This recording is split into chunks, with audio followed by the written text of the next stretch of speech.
we're now officially in Tasmania. The idea that natives just ate 3 things is silly, but it's much easier to like beans, corns, and squash, y'all. Beans, corns, and squash.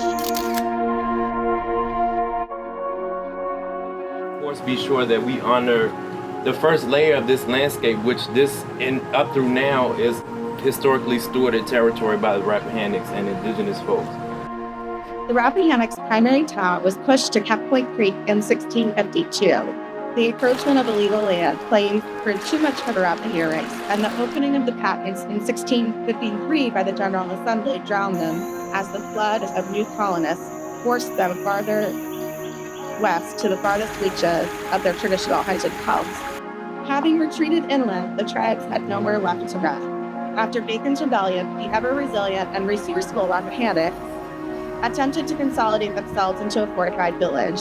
After just 1 year, they dispersed and were able to survive by occupying some of the most remote parts of the area. Before that, it would have been part of the Rappahannock tribe territory, or which, like I said, was under the Powhatan Confederacy, which was a network of different tribes, ranging from the Chickahominy, the Pamunkey, Mattaponi. Also point out as we pull into town that this whole county runs along a 40-mile river, like 40 miles of coastline, and there's literally about 40 or 50 feet of that anybody can go to. So the water is a commons. You could technically go in the water, fish in the water, eat anything out of the water that you want. But if you can't get to the water because everything is privatized land around the water, then you functionally have no access to the water. To get away from the problems, a lot of people were encouraged to move away and to let go of native ways. So now you have people like me who are going the other way, and we're trying to learn as much as we possibly can and then pass it down to our children.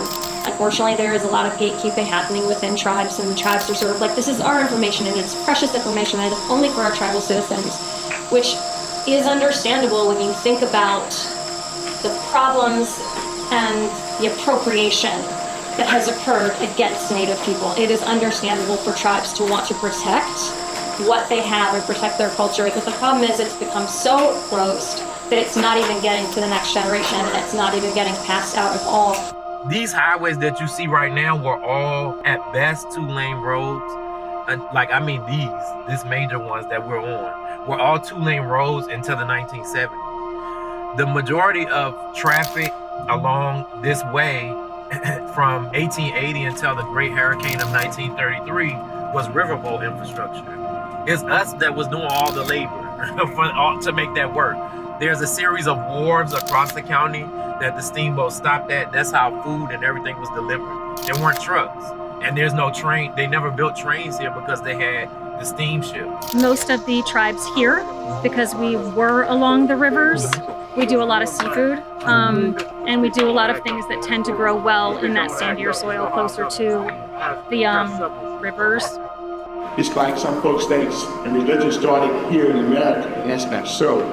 We've been spiritual people all our lives, even before coming in 1619.